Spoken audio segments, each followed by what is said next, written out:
Being that I have served so many years in prison, I have been exposed to so many different types of correctional officers. I can really say that I've seen them all, dealt with them all, and if you were to ask an inmate to describe a certain guard in just one word, more than likely they would use words like asshole, racist, cool, or sellout.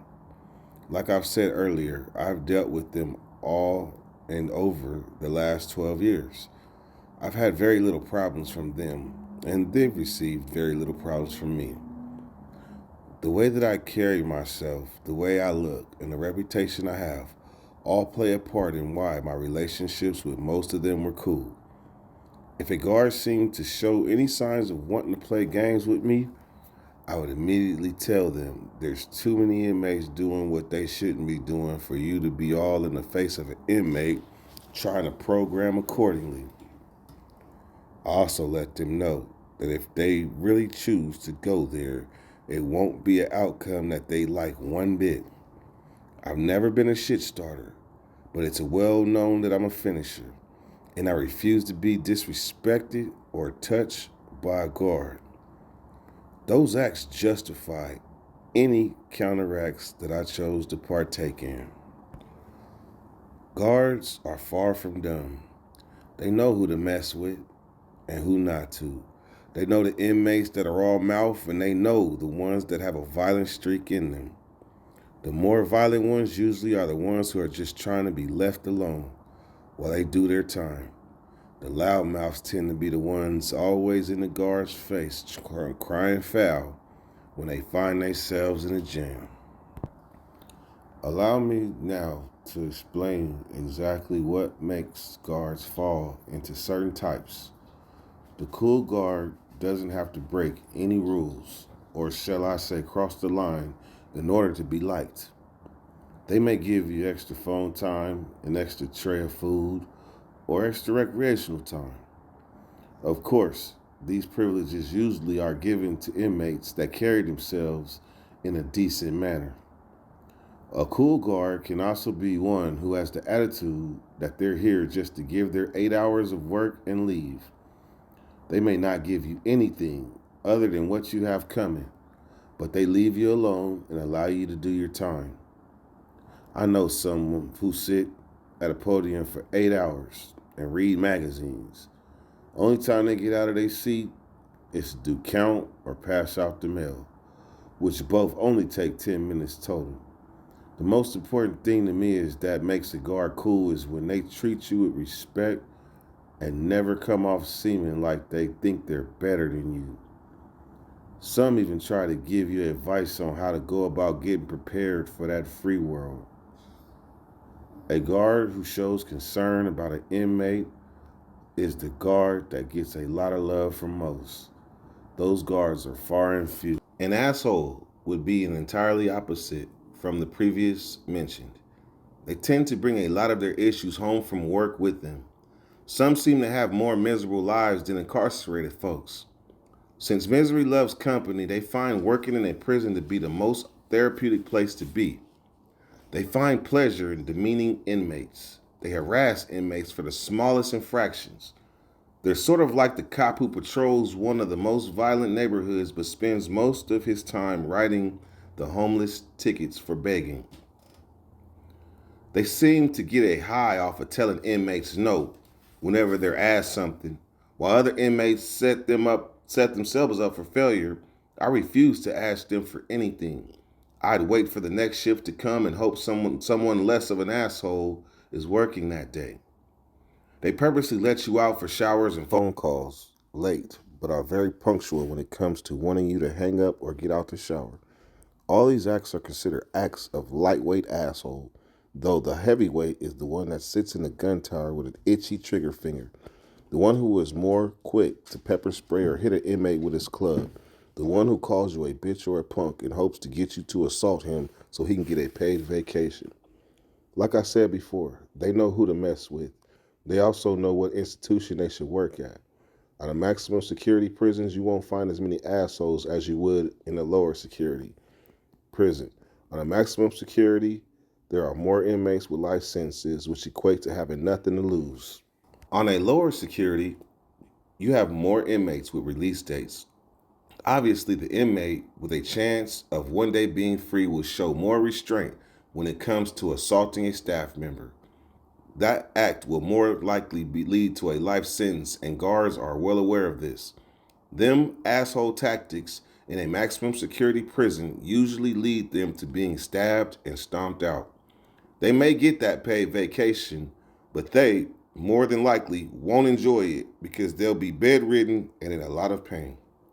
There have been times when the cool guards have gotten together and had a few assholes transferred to other institutions because their rogue ways were even putting them in danger. Now, the sellout and racist is somewhat self explanatory, but allow me to show you how they receive such labels. If you're an asshole, but only toward other races while showing favoritism towards your own, then that might raise a red flag. Many blacks are quick to accuse white guards and Hispanics of being racist. Sometimes the shoe fits, and sometimes it doesn't. In any event, there's not much you can do about it besides write complaints to their supervisors. But you must understand that they all live in the same community and go to the same churches and parties. The odds of them taking an inmate's side over their employee friend are slim to none. Your best bet is to just give the racist his space and don't allow him to turn yourself into a hate monger. You even have white guards that dislike their own race and favor the black inmates. That leads to the guard being called nigger lover. They usually express this under their breath behind closed doors. Hearing that word can lead to a race riot in a matter of minutes. I can recall a time when a white inmate was drunk and told to lock up by a white guard. He did lock up, but he hollered out, "Fuck you nigger lovers," as the cell door was closing. Everybody was shocked. This was an inmate that didn't carry himself in such a way most white supremacists did. He had no tattoos of swastikas like most. Being that blacks overwhelmingly outnumbered the white population, a race riot was not in their best interest. Inmates chose to discipline the inmate themselves in hopes it would deter from a riot. He was also forced to go door to door of all the blacks and apologize. This issue was then laid to rest. So as you can see, guards have their own issues with race and can affect the race relations within the prison. I actually had all right relationships with some of the guards that were seen as some of the most racist and biggest assholes. In most inmates' eyes, and once again, this would confirm the fact that they knew who to mess with and who not to. I was applauded by many staff members for the way I carried myself. They also knew that I had influence on a lot of other inmates, especially youngsters. I wasn't a shot caller, but I was given the same amount of respect as one since I was considered one of the realest niggas incarcerated. I paid my dues, never would bow down to anyone, and had a criminal record that consisted of murder and attempted ones. Staff tries to use my kindness and shot callerness to their advantage. Instead of writing a lot of discipline paperwork on an inmate, they tend to go ask one of us just to get a youngster a pep talk and show them the proper way of going about doing time. There were times when a certain officer would cell search and confiscate bags of prison wine. They would then take it to their office and later allow an inmate they're cool with to steal it out the office. Some might think he's playing both sides, but if you dig deep into it, you'd see it for what it really is. The inmate, the guard, gave it to would always sneak and give half of it back to the other inmate. The inmate who had got it confiscated more than likely drew attention to himself, and that caused the search in the first place. He might have even been one of those that were known to act a fool when drunk. So to alleviate any possibility of drama on the yard, it was taken away. The guard could have easily written up a disciplinary report on the inmate for manufacturing alcohol, which would have led to loss of privilege and more time added to his release date. Rarely do blacks guards participate in such activities. They're the last people on the payroll that are trying to lose their job. I guess it's like most blacks, even in the free world with jobs. They know they must perform to the best of their ability to keep up with their white counterparts. You'll find many white guards giving things and doing favors for white inmates. and Hispanic staff doing the same for Hispanic inmates. Then you see a black guard looking out for black inmates. Those black inmates that don't understand the circumstances of the black guards tend to throw sellout and house nigga at them with the quickness. They instantly tell them, no, you can't have a 5-minute phone call to tell your mother happy birthday. They become then labels. Women guards come in all the same types as well. You tend to question why a woman would want to work in such an environment like a men's prison. Some see it as nothing more than an opportunity for financial support for their family. Some seem to hate men and see this as a chance to get a slice of revenge by being an asshole in their own right. Females have had their share of being assaulted, whether it was unwarranted or provoked by themselves. Some women come to work and are able to escape from the harsh free world for 8 hours. Instead of at home, where the husband pays them no attention, they get many men's undivided attention. Men who rarely get to interact with females like they would on the streets. A lot of unattractive and overweight white women get a lot of attention from the black inmates. Since the superficial free society treats them like shit, they enjoy the compliments and gawking. They flirt and have a lot of conversations with the inmates that include a lot of sexual innuendos. That's about as far as it goes, but it will do for both sides. Back in the late 80s and early 90s, there were many romantic relationships between female guards and inmates. But due to inmates bragging about them leading to investigations and firings, it has declined. There's only a few these days that go undetected. I've have 2 associates that are both now married to former prison guards. Women come to work in tight uniforms that expose their panty lines and have women that wear only loose outfits. Both are seen as making statements. You have females that don't wear a drop of makeup in an attempt to dress down. Then you have those that pour on the makeup and perfume as if they're heading to the club. You have a white female guard who despises white inmates and shows favoritism toward blacks. You have black female guards favoring the white inmates and despising the black inmates. Race, gangs, and violence. After watching several documentaries about the prison gang culture in states like Arizona and Texas, I was left amazed at how different they were in comparison to California's. Even the intelligence that the so-called experts have gathered on the gang culture in California prisons is different from what it really is. Their intel was so outdated that one can't help but laugh when he sees an expert on TV trying to inform the free public about what goes on behind the walls. The gangs that get the most attention, like the BGF, the Black Guerrilla Family, for example, are practically of non-existence. I can say that I have never met an active member from that gang during the last 12 years of my incarceration.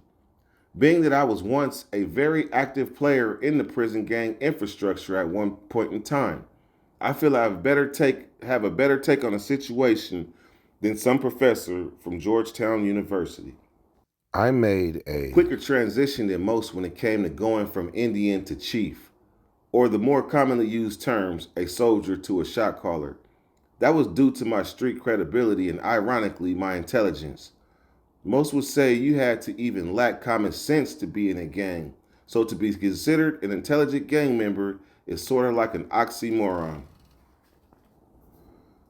Many individuals enter the pen with reputations of being real niggas, hard, and killers, but a lot of them lose them labels over time, some quicker than others. One of the main reasons is because they no longer have them guns on their person that help them build such a persona. Many come to find that them guns don't make you a man, nor does it give you a real heart or spine, just a false sense of having them, truth be told. There are more people that are playing that part these days more than those who are really about it. Many these days join gangs out of peer pressure wanting to fit in and to get protection.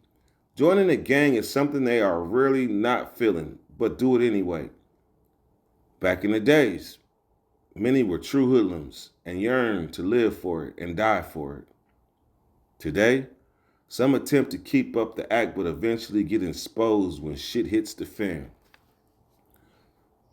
Situations like riots or when physical or verbal altercations amongst each other arise, become a test of character. A real man, for that matter, would never allow someone to put their hands on them, take what is theirs, or call them out of their name, using words like bitch or punk. Unlike other races who enter the pen and choose to come together as a whole, the black population has continued to struggle with such a concept. The Hispanics have rival gangs amongst each other, as well as the whites, but all issues are put to the side as they push brown pride and white power. They all partake in race riots, unlike the blacks. They also tend to have one shot caller calling the shots for all. That's another concept the blacks don't feel as well. We tend to carry the view that no nigga can tell me what to do. Clearly, that's not entirely true since shot callers do exist in cars. I can recall a time when I first came to prison and the Hispanics were feuding with the Bloods. Every chance they got, they would stab a Blood and we would go on lockdown. This same scenario happened for a year and a half. And I was tripping on how the Crips wouldn't join in. I was only an Indian at the time, so I couldn't make the decision to help. I knew the chiefs that could have real well, though. I'd asked him, why isn't it a black thing and like the Hispanics seeing it as a Hispanic thing? He'd say that the Bloods need to handle their own business before they ask for help. It just so happened that the Crips were the realest and the deepest, and if we were to get into it with the Hispanics, we would crush them. The Hispanics do this all well and love the fact that we distance ourselves from the Bloods. Only after Hispanics stabbed a Crip that was standing near a Blood did the Crips decide it was time to do something. Assaulting someone near someone who's not involved is a violation in prison. Hispanics knew, and now it's the next go round. We'd be joining in. So they chose to stop attacking Bloods and the beef was over. Here's an example of how clearly power is in numbers and how the black inmate population continues to ignore such a fact, leading them to be victimized in such large amounts. Now, first of all, I don't think we should come together just for the sake of violence. I would like this unity to be more based on putting an end to the violence we mostly inflict on each other on them streets. Being that the Hispanic population has more unity and must roll with the protocol implemented by who many believe is the Mexican Mafia, blacks have a tendency to have more casualties in the violent race riots that occur frequently. Damn. Of the 400 Hispanics on a yard, 90% of them will partake in the event, where of the 200 blacks on the yard, only 33% will be involved. Another 33% will be running for their lives, and the other 33% will more likely not even go to the yard. That's crazy.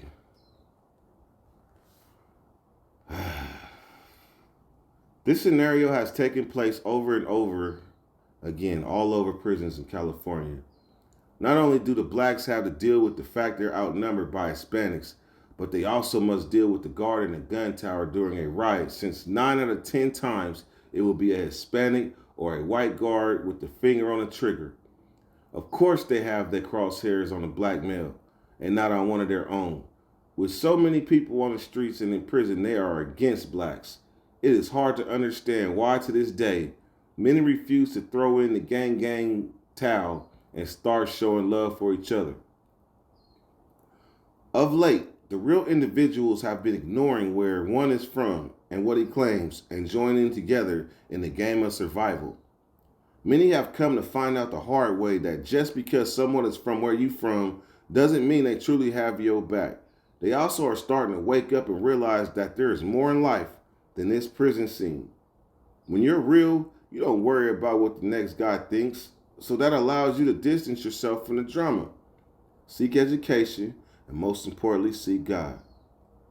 With black on black crime so common in the streets, it amazes me how it is not like that at all in prison. It has extremely little to do with this newfound love for each other. It has more to do with the fact that the guns are no longer available. It's hard to many to make that transition from an AK-47 to a toothbrush with a razor blade at the end for a weapon. You still get a few stabbings here and there, but nothing compared to the number of assaults Hispanics inflict on each other, even the whites. Unlike the streets in here, we're seen as the most civilized, and the other races are seen as animals who don't know how to act. Many people have made the excuse as to why it is the way it is. It's because they hate the perception that without guns they ain't shit. Some say that the reason the Hispanics and the whites trip is so much is because they were already known for stabbing each other on the streets. So it will come natural even in there. They also feel that the reason they get each other is because they have a large number of snitches and child molesters that must be dealt with. Then there's the drug drama over debts not being paid. There's truth to all these views, but I still think that without guns on them streets, many blacks would not be in prison. Hispanics know the risk of getting caught for a stickiness high, but they do it anyway. What we see, what we see as kamikaze, blacks want to get away with the shit, and there's another reason they deter themselves from such acts. The only unity you're likely to get from the black population is when they are from cars, when they form cars. Cars are a variety of different gangs from the same city or county that chose not to now run together in prison. You have the Pomona car, the Long Beach car, and so on. Being that the city of Los Angeles has so many gangs, they break theirs down by names and numbers. For example, those that fall under what is known as the O car, those that claim Hoover Street gangs are all are of course in the Hoover car, just like all of those from the East Coast car. The Bloods do the same, but they are more united as one than the Crips as a whole. That has a lot to do with the Crips being seen as the biggest man on campus, which tends to always bring all the others together. San Diego has their blood cars and Crip cars as well. The most interesting car to me would be the IE car, which is all the gangs, Bloods and Crips from the IE Inland Empire. They usually won't have a shot caller. They tend to run their car in a democratic fashion where everyone has say and a vote. And when it comes to making decisions like disciplining someone or bringing the drama to another car, there's only one gang from Riverside, the East Coast 1200s, that roll with the LA car. Shot callers tend to be the ones that have been involved in the gang longer and the ones with the hardest reputation. At least that's how it used to be. Nowadays, a scary dude can play that role if he happens to have money or a woman on his team that's bringing drugs in. With such leverage, he can somewhat buy power and control. He just needs to take care of the most aggressive gang members in the car. Keep them happy and willing to do the dirty work. Be willing to do the dirty work is the goal. Another interesting fact about the gang culture inside here is all the alliances between the whites and the Hispanics and the blacks and the others slash Asians. We share recreation areas with them as well. The showers, the phones, the day rooms. Rarely do these alliances team up to participate in violence against each other, but it has happened. The whites and the Hispanic alliance has a lot to do with the drug activity that involves a lot of using each other and extortion, both leading to a lot of inner fuming, especially behind debts. Both races also have another common ground, which is that they both hate and fear blacks. Being that we're both minorities, you think that if anybody was to join together, it would be us blacks and Hispanics. But just like on the streets, we have allowed ourselves to fight each other over crumbs that the white race set out on the table for us. Being that like the white race and Hispanic race has this crazy love-hate relationship going on with blacks. You could walk down the tiers and hear these same Hispanics who hate us playing our music loud through their speakers. They also run around speaking on the famous black athletes and celebrities as if they were their best buddies, especially the late Tupac. I wonder if they would give Tupac a pass during a riot, or would they get him too? I myself have actually had a few good relationships with some Hispanics and some skinheads. Like the guards, they also know who to mess with and who not to. Also, who try and befriend, and also who try to befriend. My reputation as being one of the key figures who walks prison main lines allows me to receive the most utmost respect from other races as well as from my own people. Self improvement. When it comes to daily activities in prison, those in the free world tend to assume that there is not much an inmate can be doing in here. I so desperately wish that more inmates would prove them wrong instead of right. Over the years, I've seen many inmates go about doing their time in several different ways, some productive and most non productive. The rehabilitation process will only work if the person really wants it.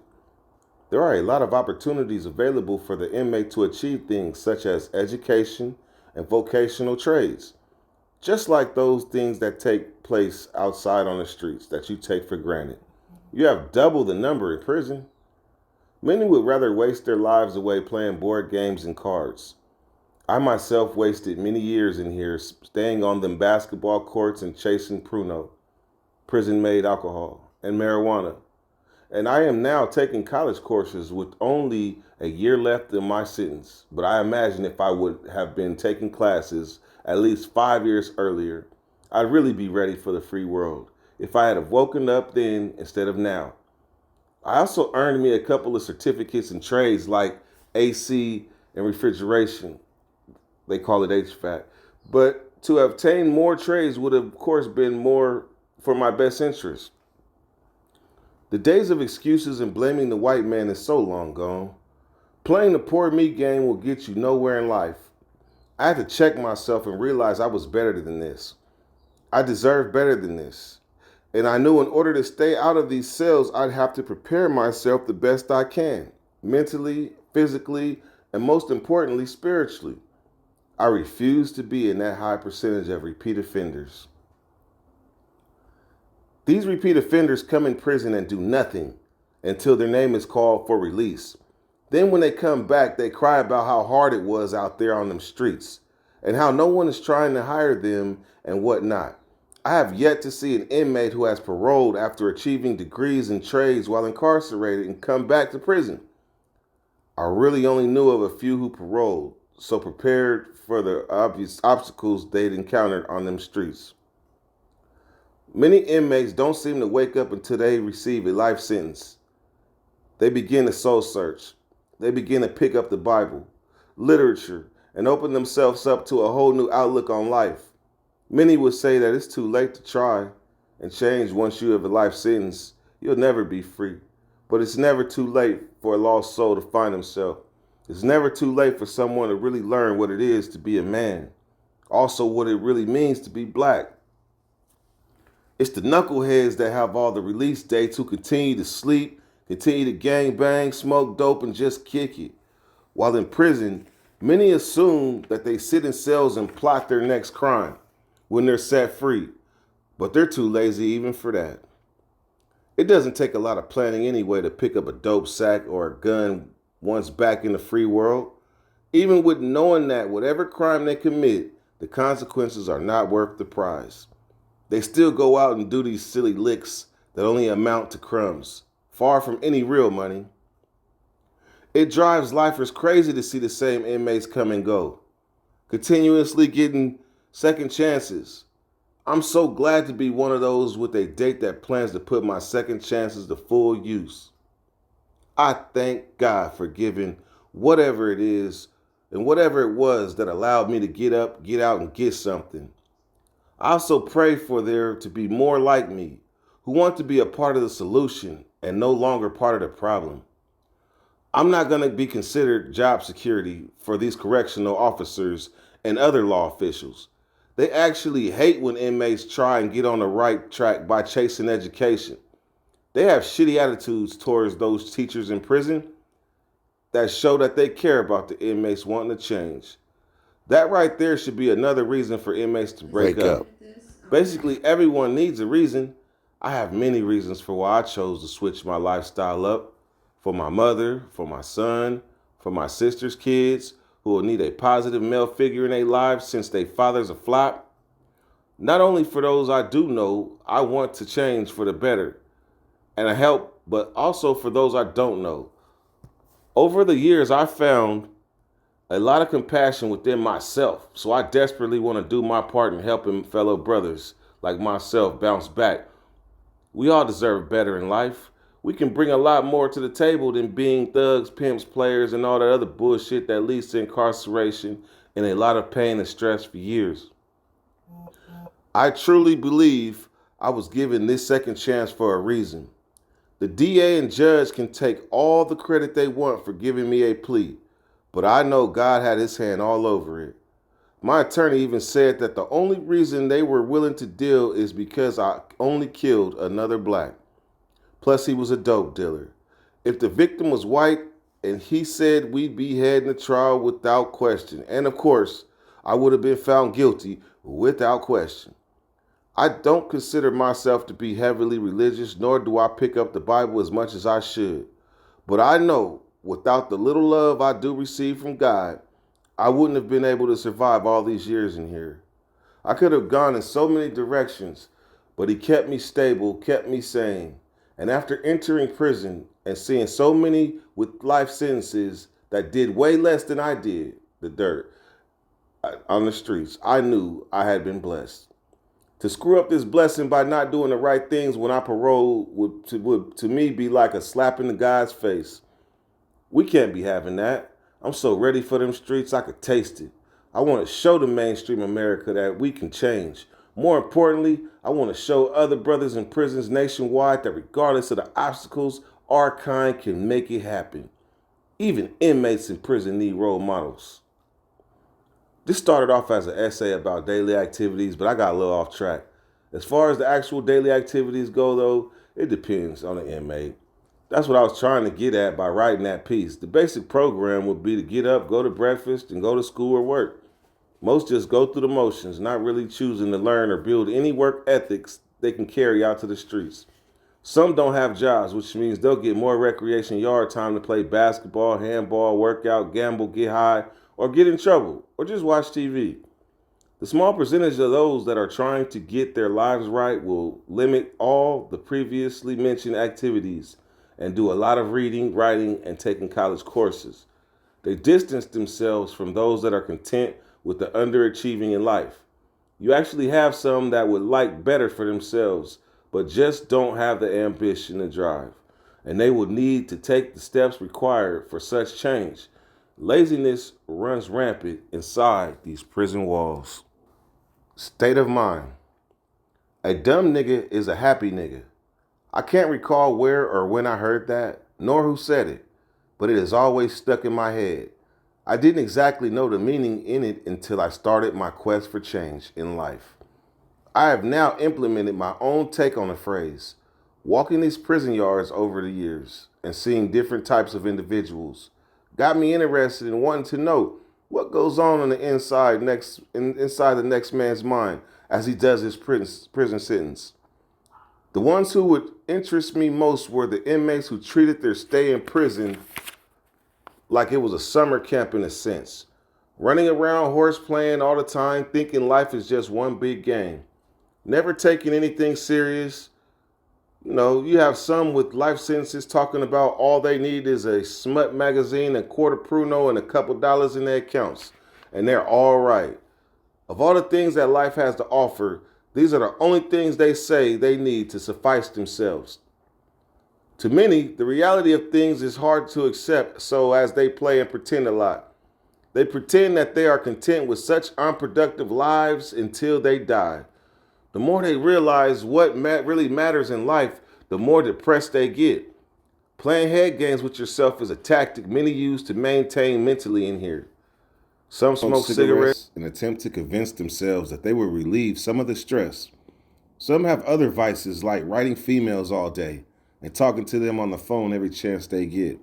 Some bury their heads in that TV, and of course, many run drugs to help them cope with serving time. I felt that if you think small and set only small goals for yourself, you may only be able to keep a smile on your face. I also think that deep down inside, they are going through a lot of misery and stress. Being that these things are perceived as signs of weakness in prison, many choose to act like it is all good when it's not. I mean, how could you really be content with such a life when there is so much more you could be doing besides being stuck up in a damn cell all day and out? When we start accepting reality and taking this struggle and strive head on, there would be more of us not returning to this hellhole.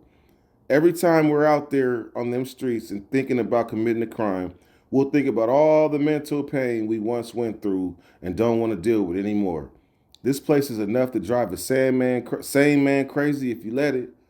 You can become institutionalized as well. The more I became aware of what's important in life, the more upset I became at myself for being in my current circumstances. Family relations. Family can play a pivotal role in an inmate's stay in prison. That support system is unlike any other. Homeboys and women can't compare. It's sad that many are unable to have such a support system. Some only have themselves to blame. They have burned bridges by refusing to change their lifestyles, whether it is a life as a gangbanger or a dope addict. After many years of being in and out of prison, loved ones just get tired. No more sending financial support, and phones end up having blocks on them. No more visits, no more packages. Mothers tend to be the only ones in the family tree who don't turn their backs on you. It's funny to see all these dudes who thought they were ballers and players on the streets now be forced to turn to moms for money and things their females should be doing. Where's all their money from them dope deals? Where's all the females who were supposedly over on his jock? Some try not to use their mother for financial support and find ways to hustle inside these walls. It just don't seem right to some to beg for moms. Many, though, are somewhat spoiled and see no problem with it. They even call their mothers and have them use three-way calls to call girls who have blocks on their phones. They use their moms to chase down their baby's mom so they can come visit when moms does. And once an inmate comes up on a female, he tends to give his mother a break from sending money and running up her phone bill because he's lonely and needs someone to talk to. So basically, the penitentiary is full of mama's boys. Some inmates do have love for their offsprings and try to see them at visits. They write them, send them cards, etc. Some use this as a play to get good with their mothers, but most, I would like to believe, are legit. Only problem is that when they get out, they lose this sense of truly wanting to be a father to their child because if they didn't, they'd stayed out of them streets and gave them the proper love and support their children needed. Never returning back to prison, leaving them to fend for themselves. We tend to be mad that our fathers weren't around, but when we turn and do the same thing to ours, justifying our illegal acts as if just trying to survive. Our kids would clearly be better off if we were to get an honest job and stay in a free world by their side. Selling dope and buying them Jordans with the money does not make you a good father. Truth is, many think it does make them one, and when they get arrested, a few prison-made cards will keep the kids suffice until free again. When one really learns what it means to be a father, he'll have a better chance at life on them streets. Once he puts nothing above his children, he'll know that it's a must he stays out of prison for the kids or the kids' benefit. To make mama proud can be another reason to get one's life on the right track. I am blessed to have many family members still on my team, wanting the best for me when I parole. They are willing to help me get a place to stay, a place to work, and seeing many others who lack this love and support allows me to be well aware of how blessed I am and how I'd be a damn fool to mess it up.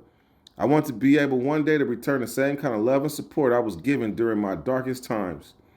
For me to be able to, I must get my life on the right track, which I have been doing for the last few years. Like I said at the beginning, family plays a pivotal role in one's rehabilitation. Inmate female companion relationships. The prison culture promotes get a female for all you can before she goes, because without any question, she soon will. Women weren't seen as your better half, but more seen as an accessory in your prison survival kit. There are those that do love their women, but they actually don't know what it all means to love their women. In a heartbeat, They will write another woman if given a chance and just see someone new as a backup plan. I use that way of thinking to justify my wrongdoings. I have seen many inmates who had invested all their love in a woman and got abandoned. The stress it caused them was so catastrophic, you'd be a fool to do what he did. Men have always been more scared to set themselves up for failure by loving a female too much. Men also perceive love as a weakness, so even if they do have it for a female, they downplay it, which also leads to a bad relationship. Females get the sense that their men worry too much about what others think. Nowadays, you have many going online via family members and finding a lot of white women that are lonely and willing to correspond with an inmate. Black women are less likely to take this route to find a man. They tend to think that all a man in prison wants is a woman to send them packages and run up their phone bill. Most prison visiting rooms these days are filled with interracial couples. Many inmates run around the prison yards with photo albums full of fine sisters they were with on the streets. But when they got out to that visiting room, their lady now is an overweight white woman who probably has some kind of dope sack on her person for him to take back to the prison. Most would assume that that's the case. But there are those who just go out there to be in the presence of a woman. It gets lonely in prison, just like it gets lonely in the free world for a less attractive woman. These unions work out for both parties. It's funny to see how black women on the streets complain when a successful brother marries a white woman, but there's little complaint to the rise of white women now forming relationships with brothers in prison. Many inmates continue to treat these women who were there for them during hard times wrong once released, leaving many more women to be scorned and left feeling played. That has been the main reason black women have deterred from dealing with brothers inside these walls. Each man campaigns how he's not like the others, but they end up doing it too. Women tend to want a man in prison with long sentences, even life sentences. This way they don't have to worry no time soon about how he's going to act once free. When dealing with a man in prison, a woman feels more needed by her man and she has someone she can write or accept calls from and tell her all about her problems. She also doesn't have to worry about where he's at and who he's screwing behind her back. Even if some of the things she hears is not true, like how beautiful and sexy she is, it's still nice to hear, and believe me, an inmate will give her a heavy dose of that. Back to his sisters for a minute. There are many who are down for their man like the white women, but they tend to use a man's incarceration as an opportunity to now call shots they were unable to call on the streets. Inmates are willing to accept that in order to have a woman on their team, though. Some sisters, although small numbers, will take that risk of bringing drugs in so their man can send some of that money home to them to spend. I knew a female who had boyfriends at 3 different prisons, and they all worked for her. There are quite a few good relationships that exist between white women and black inmates, and black women as well. I know a few personally. I know a few inmates that got out and even got married to a few correctional officers.